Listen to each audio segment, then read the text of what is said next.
നമ്മുടെ രാജ്യം ചേർത്തുവപ്പിന്റെ രാഷ്ട്രമാണ്, പകുത്തുവപ്പിന്റെ രാഷ്ട്രമാണ്, മഹാത്മജിയുടെ രാഷ്ട്രമാണ്. നമ്മുടെ രാജ്യം സ്വാമി വിവേകാനന്ദന്റെ രാഷ്ട്രമാണ്. സ്വാമി വിവേകാനന്ദൻ ചിക്കാഗോയിൽ പ്രസംഗിക്കുമ്പോൾ സംസാരിച്ചത് ഞങ്ങളുടെ ഭാഷയിൽ അഥവാ സംസ്കൃതത്തിൽ എക്സ്ക്ലൂഷൻ എന്നൊരു വേർഡ് തന്നെയില്ല. പകുത്തുവെക്കൽ ഞങ്ങൾക്കില്ല, എല്ലാവരെയും ഉൾക്കൊള്ളുന്നതാണ് ഞങ്ങളുടെ രാജ്യമെന്നാണ്. നമ്മുടെ രാജ്യത്തിന്റെ രാഷ്ട്രപിതാവായിരുന്ന മഹാത്മജിയുടെ വീട്ടിൽ സദാ ഒരു മുസല്ല വിരിഞ്ഞു കിടക്കുമായിരുന്നു. ആർക്കു വേണ്ടിയാണെന്നറിയുമോ? ബാങ്ക് കൊടുത്താൽ ആ സമയത്ത് കുമ്പിട്ട് നിസ്കരിക്കുന്ന മൗലാന മുഹമ്മദ് അലി ജൗഹറിന് വേണ്ടിയായിരുന്നു. മറന്നു പോകാൻ പാടില്ല. മഹാത്മജിയുടെ വീട്ടിലേക്ക് വരുമ്പോൾ മൗലാന മുഹമ്മദ് അലിയുടെ കയ്യിൽ ഒരു പ്രത്യേക വസ്ത്രമുണ്ടായിരിക്കും. ആ വസ്ത്രം നെയ്തു കൊടുക്കുന്നത് മൗലാന മുഹമ്മദ് അലിയുടെ ഉമ്മയായ പാതിരാവിൽ അള്ളാഹുവിലേക്ക് തിരിഞ്ഞ് ആരാധനകൾ നിർവഹിക്കുന്ന മഹദിയായിരുന്നു മഹാത്മജി എന്ന ഇന്ത്യ രാജ്യത്തിന്റെ രാഷ്ട്രപിതാവിന് അണിയാനുള്ള വസ്ത്രങ്ങളെ തുന്നിക്കൊടുത്തത് എന്ന് ഇന്നലകളുടെ ചരിത്രം നമ്മളോട് വിളിച്ചു പറയുകയാണ്. ഈ പങ്കുവെക്കലിന്റെ ചരിത്രമാണ് നമ്മൾക്ക് ഈ രാജ്യത്തോട് പറയാനുള്ളത്. ഇന്ത്യ വിൻസ് ഫ്രീഡം എന്ന പുസ്തകത്തിലെ ഒരു വരി ഞാൻ ഉദ്ധരിക്കുകയാണ്. ഇന്ത്യ വിൻസ് ഫ്രീഡം എന്ന പുസ്തകം എഴുതിയത് ഇന്ത്യ രാജ്യത്തിന്റെ ആദ്യത്തെ വിദ്യാഭ്യാസ മന്ത്രിയായ മൗലാന അബുൽ കലാം ആസാദാണ്. 940 മുതൽ ഇന്ത്യ രാജ്യത്ത് മറ്റൊരു രാഷ്ട്രം വേണമെന്ന ചിന്ത സവർക്കറിന്റെയും അതുപോലെ മുഹമ്മദ് അലി ജിന്നയുടെയും തലയിൽ ഉടലെടുക്കുകയാണ്. 40കളിലാണ് മുഹമ്മദ് അലി ജിന്ന മറ്റൊരു രാഷ്ട്രത്തെക്കുറിച്ച് സംസാരിച്ചു തുടങ്ങിയതെങ്കിൽ ആ 40കളുടെയും 16 കൊല്ലം മുമ്പ് ഇവിടെ മറ്റൊരു മതരാഷ്ട്രമുണ്ടാകണമെന്ന ചിന്ത സവർക്കറുടെ ആശയധാരയിൽ ഉണ്ടായിരുന്നു എന്ന് ചരിത്രം നമ്മളോട് വിളിച്ചു പറയുകയാണ്. അവിടെയാണ് ചില വർത്തമാനങ്ങൾ ഉള്ളത്. 946 മഹാത്മജിയുടെ വീട്ടിലേക്ക് കടന്നു വരികയാണ് മൗലാന അബുൽ കലാം ആസാദ്. നിങ്ങൾക്കറിയാം, തൊപ്പിവെച്ച പരമസ്വാത്വികനായ പണ്ഡിതനാണ്. ആ പണ്ഡിതൻ മൗലാന മുഹമ്മദ് അലി ആസാദ്, മൗലാന ആസാദ് കടന്നു വരുന്നത് അബുൽ കലാം ആസാദിന്റെ പാദം പതിയുന്നത് മഹാത്മജിയുടെ വീട്ടിലാണ്. അവിടേക്ക് മറ്റൊരാൾ കൂടി വന്നു. ഇസ്ലാമിക ആശയധാരകളിൽ നിന്നെല്ലാം വ്യത്യസ്തമായ വേഷവിധാനങ്ങൾ ഉപയോഗിക്കുന്ന അല്പം മോഡേൺ ചിന്താഗതിയുള്ള മുഹമ്മദ് അലി ജിന്ന എന്ന പാകിസ്ഥാൻ വാദത്തിന്റെയോ രാഷ്ട്രത്തിന്റെയോ നേതൃത്വം അയാൾ കടന്നു വരികയാണ്. ഇന്ത്യ വിൻസ് ഫ്രീഡം അടയാളപ്പെടുത്തുകയാണ്. ആ വീട്ടിലേക്ക് കടന്നു വന്ന മൗലാന അബുൽ കലാം ആസാദിന്റെ മുന്നിൽ മുഹമ്മദ് അലി ജിന്ന എന്ന പാകിസ്ഥാന്റെ നേതൃത്വം, അല്ലെങ്കിൽ പാകിസ്ഥാൻ അങ്ങനെ അവകാശപ്പെടുന്നയാൾ, അയാൾ വളരെ വിനയാന്വിതനായി പറഞ്ഞു, നിങ്ങൾ എൻ്റെ രാജ്യത്തിലേക്ക് വരണം. ശ്രദ്ധിച്ചു കേൾക്കേണ്ടതുണ്ട്. 946 നിങ്ങൾ എൻ്റെ രാജ്യത്തിലേക്ക് വരണം. നവംബറിലാണ് ഈ സംഭവം നടക്കുന്നത്. എൻ്റെ രാജ്യത്തെ ഏത് പൊസിഷനിൽ ഇരിക്കാനോ നിങ്ങൾക്ക് ഞാൻ അനുവാദം തരാം. അത്ര വലിയ ധിഷണയുടെയും ഗ്രാഹ്യത്തിൻ്റെയും ചിന്തയുടെയും ഭൗതികതയുടെയും ലോകത്തിരുന്ന നേതാവായിരുന്നു മൗലാന അബുൽ കലാം ആസാദ് എന്ന ഇന്ത്യ രാജ്യത്തിൻ്റെ ആദ്യത്തെ വിദ്യാഭ്യാസ മന്ത്രി. അതുകൊണ്ട് തന്നെയാണ് ദ ഗ്ലിംസസ് ഓഫ് വേൾഡ് ഹിസ്റ്ററിയുടെ രചയിതാവായ ഇന്ത്യ രാജ്യത്തിൻ്റെ ഒന്നാമത്തെ പ്രധാനമന്ത്രി, ഇന്ത്യയുടെ പ്രധാനമന്ത്രി പണ്ഡിറ്റ് നെഹ്റു തൻ്റെ വിദ്യാഭ്യാസ സ്വപ്നങ്ങൾക്ക് നിറം പകരാൻ തെരഞ്ഞെടുത്തത് മൗലാന അബുൽ കലാം ആസാദിനെയാണ്. മൗലാന അബുൽ കലാം ആസാദിനോട് ജിന്ന യാചിക്കുകയാണ്, നിങ്ങൾ എൻ്റെ രാജ്യത്തേക്ക് വരുമോ? എൻ്റെ രാജ്യത്തേക്ക് നിങ്ങൾ വന്നാൽ ഞാൻ വിഭാവനം ചെയ്യുന്ന രാഷ്ട്രത്തിൻ്റെ തലപ്പത്ത് ഏത് പൊസിഷനിൽ വേണമെങ്കിലും നിങ്ങൾക്കിരിക്കാം. അത് 6ാമത്തെ തവണയാണ് മൗലാന അബുൽ കലാം ആസാദ് ഇന്ത്യയിലെ മുസ്ലിമീങ്ങളുടെ പ്രതിനിധാനമാണ്. മഹാനവറുകൾ പറഞ്ഞു, ചരിത്രം രേഖപ്പെടുത്തുകയാണ് മുഹമ്മദ് അലി ജിന്നയോട്, ഇനി മേലാൽ ഈ വർത്തമാനവും പറഞ്ഞ് എൻ്റെ മുന്നിൽ നിങ്ങൾ വരാൻ പാടില്ല. എൻ്റെ രാജ്യം ഇന്ത്യയാണ്, ഇന്ത്യയാണ്, ഇന്ത്യയാണ്. ജീനായ ഹാ മറിനായ ഹാ, ഈ രാജ്യത്താണ് ഞാൻ ജീവിക്കുക, ഈ രാജ്യത്താണ് ഞാൻ മരിച്ചു വീഴുക. ഇതാണ് ഇവിടെയുള്ള എല്ലാവരോടും പറയാനുള്ളത്. ഇത് നമ്മുടെ രാഷ്ട്രമാണ്, ഇവിടെയാണ് മരിക്കുക, ഇവിടെയാണ് ജീവിക്കുക.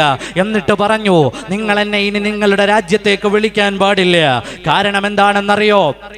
നിങ്ങൾ വിഭാവനം ചെയ്യുന്ന രാഷ്ട്രം മതങ്ങളിൽ ഒതുങ്ങി നിൽക്കുന്ന രാഷ്ട്രമാണ്. എൻ്റെ ഇന്ത്യ എല്ലാ സംസ്കാരങ്ങളെയും ഉൾക്കൊള്ളുന്ന രാജ്യമാണ്. നിങ്ങൾ വിഭാവനം ചെയ്യുന്ന രാജ്യത്ത് നാളെ ഗോത്രങ്ങളായി തിരിഞ്ഞ് ജനങ്ങൾ പരസ്പരം തമ്മിൽ തല്ലി ജനാധിപത്യം വീണുപോകാമെന്ന് മൗലാന അബുൽ കലാം ആസാദ് മുഹമ്മദ് അലി ജിന്നയോട് പറയുകയാണ്. ഇനി ഒരിക്കൽ കൂടി പാകിസ്ഥാനിൽ പോകണമെന്ന് പറഞ്ഞ് എൻ്റെ മുന്നിൽ മുഹമ്മദ് അലി ജിന്ന നിങ്ങളെ കണ്ടുപോകരുത്. ഇതേ വർത്തമാനമാണ് ഇവിടുത്തെ മുഴുവൻ വർഗീയവാദികളോടും പറയാനുള്ളത്. ഇന്ത്യയുടെ മക്കളെ ഇന്ത്യ വിടാനെന്ന് പറഞ്ഞ് നിങ്ങൾ വരരുത്. ആ പുസ്തകം അടയാളപ്പെടുത്തുന്ന മറ്റൊരു വർത്തമാനം കൂടി പറയട്ടെ. മൗലാന അബുൽ കലാം ആസാദ് ചോദിക്കുകയാണ്, നിങ്ങളുടെ ഈ പുതിയ മതരാഷ്ട്രം ഉണ്ടല്ലോ, പാകിസ്ഥാൻ എന്ന നിങ്ങളുടെ രാഷ്ട്രം, അത് ആരുടെ സ്വപ്നമാണോ? ഇന്ത്യയിലെ മുസ്ലിമീങ്ങളുടെ സ്വപ്നമാണോ? അല്ല, അത് സവർക്കറിന്റെ സ്വപ്നമാണ്, അത് RSSന്റെ സ്വപ്നമാണ്, അത് ഇന്ത്യ രാജ്യത്തെ ഹിന്ദു മഹാസഭയുടെ സ്വപ്നമാണ്. അത് പുലർത്തി കൊടുക്കാനല്ലേ ഈ രാജ്യത്തെ നീ വെട്ടിമുറിക്കാൻ ശ്രമിക്കുന്നത്? ഇത് നിങ്ങളുടെ സ്വപ്നമല്ല, ഇത് ഇന്ത്യൻ മുസ്ലിമീങ്ങളുടെ സ്വപ്നമല്ല, പാകിസ്ഥാൻ ഇന്ത്യൻ മുസ്ലിമീങ്ങളുടേതല്ല.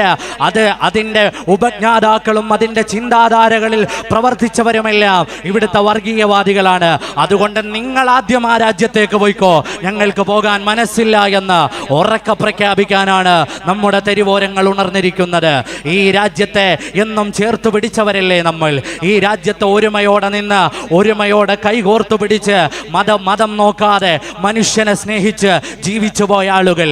ഇവിടെയാണ് നമ്മൾക്ക് സാമൂതിരിയെ ഓർമ്മ വരുന്നത്. സാമൂതിരിയുടെ കാലത്താണ് ഇസ്ലാമിക ജുറിസ്പ്രുഡൻസിലെ ആധികാരിക ഗ്രന്ഥങ്ങൾ രചിച്ച മൗലാന സൈനുദ്ദീൻ മഖ്ദൂം ജീവിച്ചിരുന്നത് മലബാറിന്റെ മണ്ണിൽ. സാമൂതിരി പറങ്കിയോട് പടപൊരുതുന്ന നേരത്ത് സാമൂതിരിയോട് പറഞ്ഞത്, സാമൂതിരി മുസ്ലിം ഉമ്മത്തിന്റെ നേതാവായി നിന്ന് പടപൊരുതിക്കോ, പറകിൽ നിന്ന് പടപൊരുതാൻ ഞങ്ങൾ ഉണ്ടാകുമെന്നാണ് മൗലാന മഹാനരായ സൈനുദ്ദീൻ മഖ്ദൂം സാമൂതിരി രാജാവിനോട് പറഞ്ഞത്.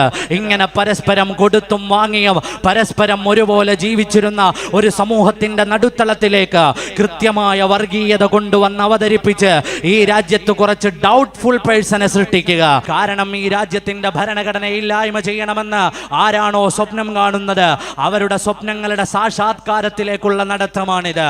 949 ഇന്ത്യയുടെ ഭരണഘടനയുടെ കരട് പുറത്തിറങ്ങുമ്പോൾ ഓർഗനൈസറിൽ ലേഖനം വരികയാണ്, നവംബറിൽ ഡിസംബറിൽ ഈ ഭരണഘടന ഞങ്ങൾക്ക് അംഗീകരിക്കാൻ കഴിയില്ല. കാരണം ഇന്ത്യ രാജ്യത്തിന്റെ ഭരണഘടനയിൽ ഇന്ത്യയുടെ മൂല്യങ്ങൾ ഉൾക്കൊള്ളുന്നില്ല, അല്ലെങ്കിൽ ഇന്ത്യയിലെ മനുവാദത്തിന്റെ എന്ന് പറഞ്ഞാൽ മനുസ്മൃതിയുടെ ആശയങ്ങളെയോ സത്തകളെയോ ഉൾക്കൊള്ളാത്ത ഈ ഭരണഘടന ഞങ്ങൾക്ക് പറ്റില്ല എന്ന് ലേഖനം എഴുതിയത് ഇവിടുത്തെ മുസ്ലിമീങ്ങളല്ല, ഇവിടുത്തെ ഹിന്ദുക്കളല്ല, ഈ രാജ്യത്തിന്റെ ശത്രുക്കളാണ്. ഈ സമരത്തെ രണ്ടായി വ്യാഖ്യാനിക്കാൻ പറ്റൂ. ഈ രാജ്യത്തിന്റെ മിത്രങ്ങളും ഈ രാജ്യത്തിന്റെ ശത്രുക്കളും തമ്മിലുള്ള സമരം. ഈ രാജ്യത്തിന്റെ മിത്രങ്ങൾ ആരാണ്? ഒരുപോലെ കൈകോർത്തു പിടിച്ച മുസൽമാനും ഹിന്ദുവും ക്രിസ്ത്യാനിയും നേടിയെടുത്ത പാരമ്പര്യത്തിന്റെ സ്വാതന്ത്ര്യത്തിൽ അഭിമാനിച്ച് ഈ രാജ്യത്ത് ഉറച്ചു നിൽക്കുന്ന ആളുകൾ ആരാണ്? ഇന്ത്യയുടെ ശത്രുക്കൾ. 949 ഇന്ത്യയുടെ ഭരണഘടനയെ എതിർത്തവരാരാണോ അവരാണ് ഇന്ത്യയുടെ ശത്രുക്കൾ. 949 എഴുതിയ ലേഖനമാണ്, ഓർഗനൈസർ പ്രസിദ്ധീകരിച്ച ലേഖനമാണ്. ഈ രാജ്യത്തിന്റെ ഭരണഘടനയെ ഇങ്ങനെയാണെങ്കിൽ ഞങ്ങൾ അംഗീകരിക്കില്ല, പകരം വേണ്ടത് മനുസ്മൃതിയുടെ സത്ത ഉൾക്കൊള്ളുന്നതായിരുന്നു. 2800-ലേറെ ശ്ലോകങ്ങൾ ഉൾക്കൊള്ളുന്ന പല ജാതികളായി മനുഷ്യനെ വേർതിരിച്ചു നിർത്തിയിട്ട് ഉയർന്ന ജാതിക്കാരൻ ഒരു നിയമവും താഴ്ന്ന ജാതിക്കാരന് മറ്റൊരു നിയമവും കൽപ്പിച്ചു കൊടുക്കുന്ന ആ മനുസ്മൃതിയെ കുറിച്ച് ഓർക്കുമ്പോൾ ഒന്നുകൂടി പറയാനുണ്ട്. ആ മനുസ്മൃതിയുടെ ആശയധാരകൾ നീതിയല്ല എന്നതുകൊണ്ടാണ് ഇന്ത്യ രാജ്യത്തിന്റെ ഭരണഘടനാ ശില്പിയായിരുന്ന ഡോക്ടർ ഭീമറാവു അംബേദ്കർ 925 ഡിസംബർ 27 സാവിത്രി നദീ തീരത്ത് വെച്ചിട്ട് മനുസ്മൃതി കത്തിച്ചു കളഞ്ഞത്. അത് നമ്മൾക്കുള്ള ഉത്തേജനമാണ്. നീതിയല്ലാത്ത ഏത് നിയമത്തെയും കരിച്ച് കാറ്റിൽ പറത്താൻ നമ്മൾക്ക് പഠിപ്പിച്ചു തന്നത് ഈ രാജ്യത്തിന്റെ നിയമനിർമ്മാണ സഭയുടെ തലപ്പത്തിരുന്ന അംബേദ്കർ ആണ്. അംബേദ്കർ ആരാണ്? 5 ഡോക്ടറേറ്റുകൾ വാരിക്കൂട്ടിയ ഉന്നതനായ ധിഷണയുള്ള ആലോചനയുള്ള മനുഷ്യനാണ്. ഉന്നതമായ വിദ്യാഭ്യാസമുള്ളയാളാണ്. അദ്ദേഹത്തെ കുറിച്ച് എതിരഭിപ്രായമില്ല. അദ്ദേഹത്തിന്റെ നേതൃത്വത്തിൽ 7000-ലേറെ സംവാദങ്ങൾക്ക് ശേഷമാണ് നമ്മുടെ ഭരണഘടന വരുന്നത്. ആ ഭരണഘടനയിൽ നിന്നൊരു ഭാഗമാണ് ഇന്നുവരെ വിദ്യാഭ്യാസ യോഗ്യത എന്താണെന്ന് തെളിയിക്കാൻ കഴിയാത്ത ആളുകൾ പാർലമെന്റിൽ ചർച്ചക്കിട്ടിട്ട് ഇല്ലാതെയാക്കുന്നത് എന്ന് പറയുമ്പോൾ അപകടം എത്രയാണെന്ന് അറിയേണ്ടതുണ്ട്. 5 ഡോക്ടറേറ്റുകൾ വാങ്ങിയ അംബേദ്കർ എഴുതി ചേർത്ത നിയമങ്ങൾ, ആ നിയമങ്ങളെയാണ് ഡിഗ്രി ഉണ്ടോ എന്ന് ചോദിച്ചാൽ അറിയില്ല, സർട്ടിഫിക്കറ്റ് ഉണ്ടോ എന്ന് ചോദിച്ചാൽ അറിയില്ല, ഇതൊന്നും അറിയാത്ത മന്ത്രിമാർ വന്നിരുന്ന് അതിനെ പിച്ച് ചീന്തുന്നത് എന്ന് പറയുമ്പോൾ ഭരണഘടനയ്ക്ക് കാവലിരിക്കേണ്ടത് നമ്മുടെ ആവശ്യം. അത് മുസ്ലിമിന്റെ ആവശ്യമാണ്, ഹിന്ദുവിന്റെ ആവശ്യമാണ്, ക്രിസ്ത്യാനിയുടെ ആവശ്യമാണ്. കാരണം നമ്മുടെ പൂർവികർ നേടിത്തന്നതാണിത്, അവരുടെ സ്വാതന്ത്ര്യമാണിത്. എത്ര യുക്തിപൂർവമാണ് അവർ ചിന്തിച്ചത്. ഇതൊരു മതവിഷയമായി അംഗീകരിച്ചു കൊടുക്കാനോ ഒരു മതവിഷയമായി ഒതുക്കിക്കളയാനോ പാടില്ല. കാരണം എന്ത്? ഇന്ത്യ രാജ്യത്തിന്റെ ഭരണഘടന ഈ നിലയിലാക്കി തന്നതിൽ അതിന്റെ ഭരണ നിർമ്മാണ തലപ്പത്തിരുന്ന ആളുകളെ നിങ്ങളൊന്ന് വായിച്ചു നോക്കൂ. 947 ഒരു രാജ്യത്തിന് സ്വാതന്ത്ര്യം ചോദിച്ചവർക്ക് 2 രാജ്യമായി വെട്ടിമുറിച്ച് തീർത്താൽ തീരാത്ത പകയും കണ്ണീരും നൽകി ഇവിടുന്ന് ബ്രിട്ടീഷുകാരൻ കുടിയിറങ്ങിയപ്പോ പാകിസ്ഥാൻ ഒരു മതരാഷ്ട്രമായി മാത്രം ഒതുങ്ങിപ്പോയപ്പോ ഇന്ത്യ രാജ്യത്തെ ജനങ്ങളില്ലേ, ഇന്ത്യ രാജ്യത്തെ ജനങ്ങളിനി ഏതു മതത്തിന്റെ വക്താക്കളായി ഏത് നിയമത്തിന്റെ കീഴിൽ ജീവിക്കണമെന്ന ചർച്ച വരുമ്പോ എത്ര പക്വമായിട്ടാണ് ഇവിടുത്തെ ഭരണഘടനാ നിർമ്മാണ സമിതികൾ തീരുമാനമെടുത്തത്. അവരുടെ അജയ്യമായ ആദർശബോധത്തിന്റെ ഉള്ളിൽ നിന്നാണ് we the people of India എന്ന് തുടങ്ങുന്ന ഇന്ത്യയുടെ ഭരണഘടനയുടെ പ്രിയാമ്പിൾ പിറക്കുന്നത്. മറന്നു പോകാൻ പാടില്ല. ആ ഭരണഘടന നിർമ്മിച്ചത് മുസ്ലിമീങ്ങളല്ല. ആ ഭരണഘടനാ സമിതിയിലുള്ളവരിൽ അധികവും ഹൈന്ദവരായ ആളുകളാണ്. അവരിതുണ്ടാക്കുന്നത് എപ്പോഴാണ് എന്ന ചരിത്രപരമായ യാഥാർത്ഥ്യങ്ങളെ കൂടി നമ്മൾ ബോധപൂർവം എടുക്കേണ്ടതുണ്ട്.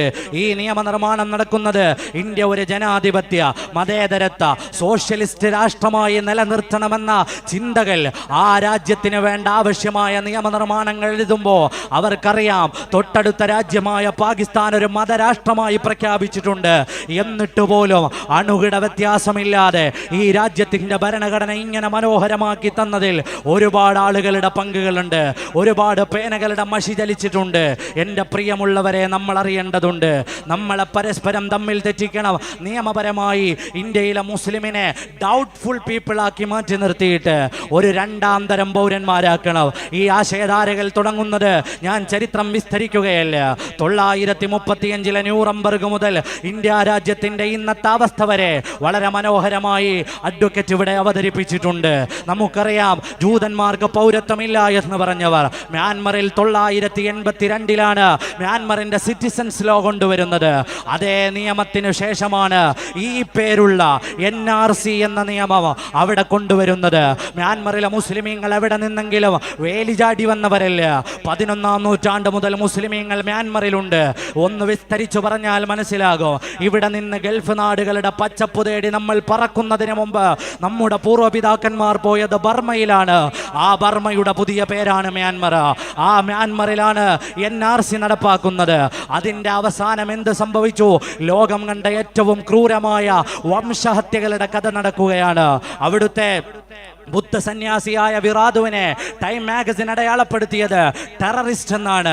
അത്ര വലിയ മനുഷ്യന്റെ ചോരയുറഞ്ഞു പോകുന്ന ആ കഥകൾ കേട്ട് നമ്മൾ ഉറങ്ങുന്നത് നമ്മുടെ രാജ്യത്തിന്റെ സമീപത്തുള്ള മ്യാൻമറിൽ നിന്നാണ്. ആ മ്യാൻമറിൽ നടപ്പാക്കിയ നിയമം ഏതാണോ ആ നിയമത്തെയാണ് നമ്മുടെ പാർലമെന്റിലേക്ക് കൊണ്ടുവന്ന് വെച്ചിട്ടുള്ളത്.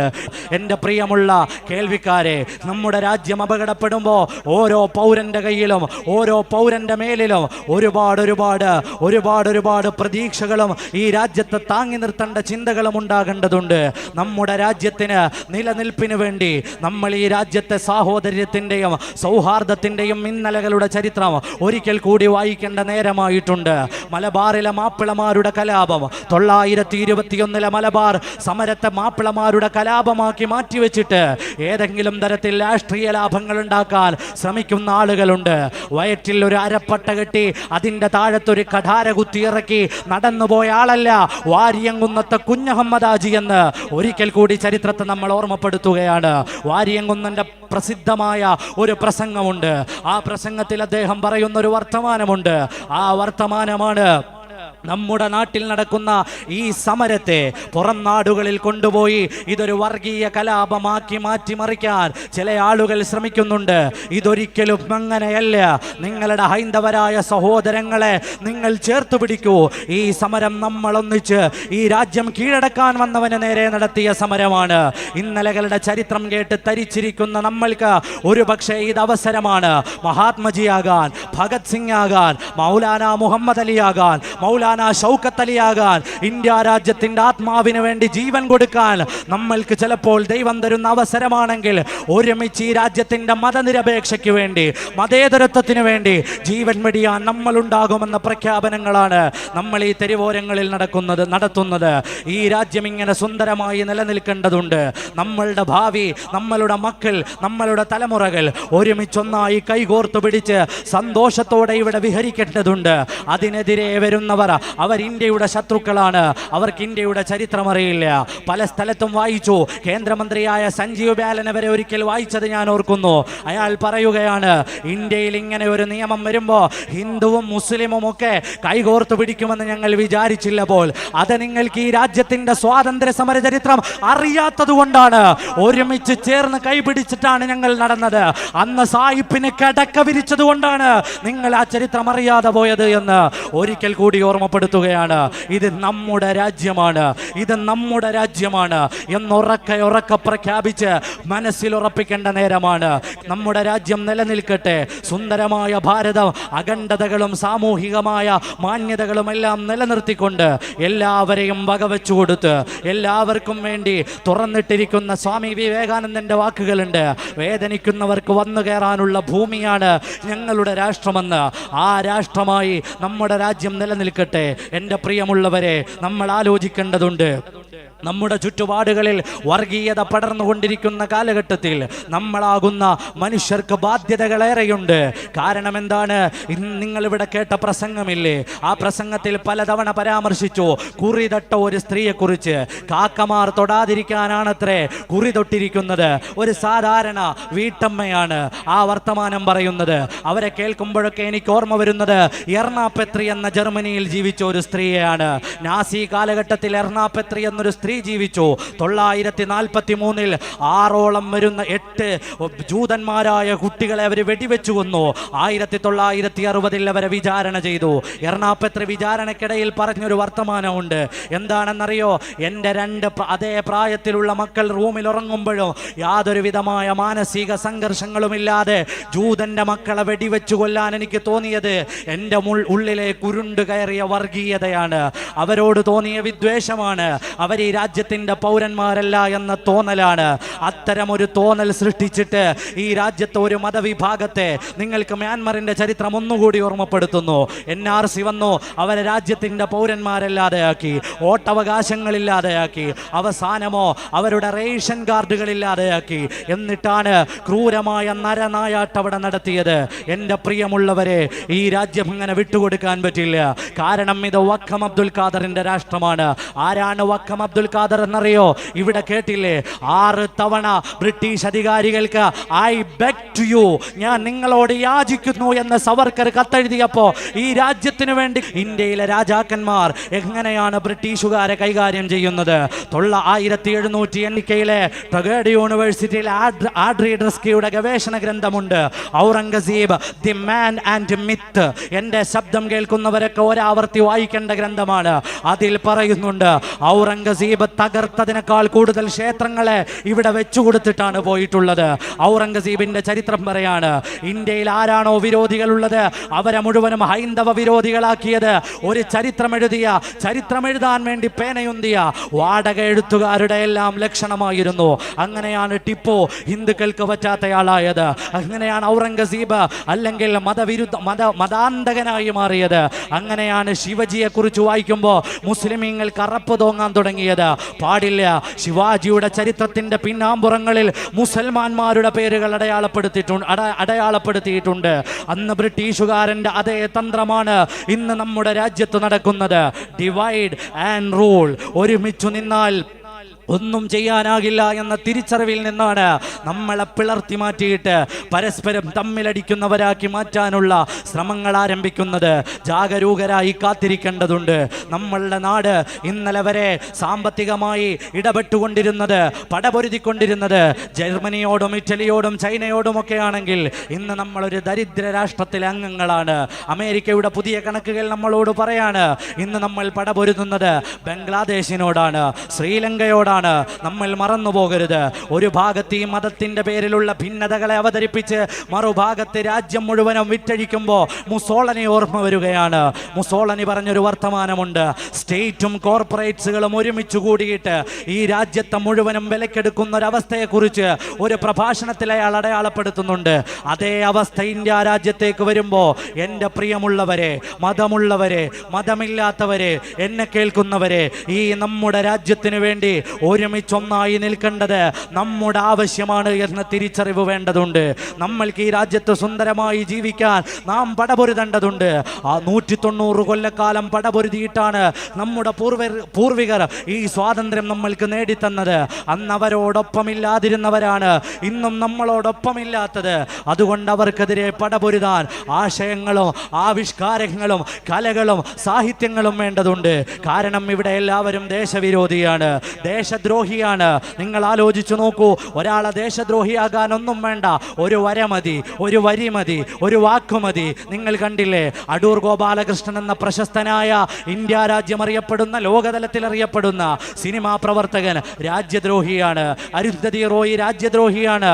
അങ്ങനെ കയ്യിലെണ്ണിയാൽ തീരാത്ത ഹർഷമന്ദർ അടക്കം. എനിക്ക് തോന്നിപ്പോവുകയാണ്, അഡ്വക്കേറ്റിന്റെ പ്രസംഗം കേട്ടിട്ട് 2 ദിവസം കഴിഞ്ഞാൽ ഇവരും രാജ്യദ്രോഹിയാണ്, ഞാനും രാജ്യദ്രോഹിയാണ് ഓൾറെഡി. എൻ്റെ പ്രിയമുള്ളവരെ, ലോകം മുഴുവനും രാജ്യത്തിൻ്റെ ഉള്ളിൽ മുഴുവനും രാജ്യദ്രോഹികളെ സൃഷ്ടിക്കുകയാണ്. വർത്തമാനം പറഞ്ഞു പോയാൽ പിറ്റേന്ന് രാജ്യദ്രോഹിയാണ് എന്ന വർത്തമാനം വരുന്നത് അവിടെയാണ്. ഇന്ത്യൻ ദേശീയത എന്താണെന്നറിയേണ്ടത്. ഗവൺമെന്റിനെ വിമർശിച്ചാൽ അത് രാജ്യദ്രോഹമല്ല, ദേശീയതയുടെ ഒരു പാർട്ട് മാത്രമാണ് ഗവൺമെന്റ്. ഇന്ത്യൻ ദേശീയത അടയാളപ്പെടുത്തിയ ഇന്ത്യ രാജ്യത്തിന്റെ നിർമ്മാണാത്മക പ്രവർത്തനങ്ങളിൽ പങ്കുചേർന്ന എല്ലാവരും എഴുതിയിട്ടുണ്ട്. ഒരു ചരിത്രമറിയുമോ? അവസാനത്തെ ഉപവാസങ്ങളിൽ ഒന്ന് മഹാത്മജി നടത്തിയത് പാകിസ്ഥാന് വേണ്ടിയാണ്. ഭാഗ്യം ഇന്നായിരുന്നുവെങ്കിൽ മഹാത്മാഗാന്ധി രാജ്യദ്രോഹിയാണ് എന്ന് നമ്മൾ പറയേണ്ടി വരും. ചരിത്രത്തിന്റെ ഇന്നലകളെ മനസ്സിലാക്കേണ്ടതുണ്ട്. കാരണം മഹാത്മജി തുറന്ന മനുഷ്യനാണ്. പാകിസ്ഥാൻ്റെതെന്നോ ഇന്ത്യയുടേതെന്നോ ഉള്ള പ്രശ്നങ്ങളല്ല ഇപ്പോൾ പറഞ്ഞത് നിങ്ങൾ കേട്ടിട്ടില്ലേ? രക്തമുറ്റു വീഴുന്ന സ്വാതന്ത്ര്യത്തിന്റെ രാത്രികളിൽ പഞ്ചാബിലും നവഖാലിയിലും നടന്നുപോയ ആ മനുഷ്യന് അവസാന നാളുകളിൽ പടപൊരുതിയത്, അവസാന നാളുകളിൽ ഉപവാസമിരുന്നത്, ഇന്ത്യ പാകിസ്ഥാനുള്ള കുറച്ച് പൈസ കൊടുക്കാൻ വേണ്ടി നിശ്ചയിച്ചിരുന്നത്, അതിൽ നിന്ന് കുറച്ച് തുക കൂടി ബാക്കി കൊടുക്കാനുണ്ടായിരുന്നു. അത് കൊടുക്കണം എന്ന് പറഞ്ഞിട്ടാണ് ഇന്ത്യയുടെ രാഷ്ട്രപിതാവ് ഇന്ത്യ എന്താണ് എന്ന് ലോകത്തടയാളപ്പെടുത്തിയത്. കശ്മീരിലേക്ക് വരികയാണ്. കശ്മീരിനെ എന്തിനാണ് വെട്ടിമുറിച്ചത്? ILP ഇന്നർ ലൈൻ പെർമിറ്റിനെ കുറിച്ച് ചർച്ച ചെയ്തു. കശ്മീരികളോട് ഈ നിലപാടെടുക്കുന്ന നേരത്ത് ഭരണഘടനാപരമായി തന്നെ പ്രത്യേകമായ വിഭാഗമായി ഇന്ത്യ രാജ്യത്തിന്റെ നേതൃപദവി അലങ്കരിച്ചിരുന്നവർ അവർ കൊടുത്ത പദവിയാണ് കശ്മീരിനുള്ളത്. ആ പദവി എന്താണെന്ന് VK കൃഷ്ണമേനോൻ അടക്കമുള്ളവർ UNO-യിൽ പോയി ലോകത്തെ ബോധ്യപ്പെടുത്തിയതാണ്. ആ പദവിയെയാണ് ഒരു രാത്രി കൊണ്ട് സസ്പെൻഡ് ചെയ്ത് കളഞ്ഞത്. അവിടെ പറഞ്ഞത് ഒരു രാജ്യം ഒരു നിയമമെന്നാണ്. ഒരു രാജ്യം ഒരു നിയമമെന്ന് പറഞ്ഞ് കശ്മീരിനെ വെട്ടിമുറിച്ചവരാണ് ഇന്ന് നോർത്ത് ഈസ്റ്റ് സംസ്ഥാനങ്ങളെ മുഴുവനും വെട്ടിമുറിക്കുന്നത്. നോർത്ത് ഈസ്റ്റ് സംസ്ഥാനങ്ങളിലേക്ക് കടന്നു ചെല്ലാൻ കഴിയുന്നില്ല. ഇങ്ങനെ നമ്മുടെ രാജ്യം അപകടപ്പെട്ടുകൊണ്ടിരിക്കുമ്പോൾ നാം ഒരുമിച്ചു നിൽക്കേണ്ട നേരമാണ്, നമ്മൾ ഒരുമിച്ചു നിൽക്കേണ്ട നേരമാണ് എന്നുറക്കെ പ്രഖ്യാപിക്കേണ്ട സമയമാണിത്.